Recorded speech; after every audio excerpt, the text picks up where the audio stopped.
Sa pagluluto, hindi naman talaga kailangan perpekto yung ating luto. Ang mahalaga, yung kumakain is nasasarapan sa ating mga niluluto. Ngayong araw pala guys is magluluto pala ako ng pinakasimple at pinakamadaling luto. Alam ko halos lahat naman tayo is kayang lutuin ang ganitong luto. Ang lulutuin pala natin ngayong araw guys is sayote lang naman. Kailangan mo lang yan siyang balatan at linisan.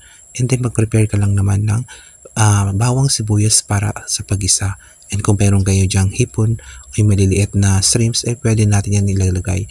And pagkatapos, pwede na natin ilagay yung ating sayote. Ganyan na kasimple yung pagkaluto niyan guys.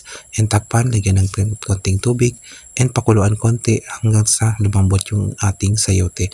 Ayan, paghalu-haluin lang naman yan siya guys. And pwede na natin siyang lagyan ng toyo kung gusto nyong lagyan.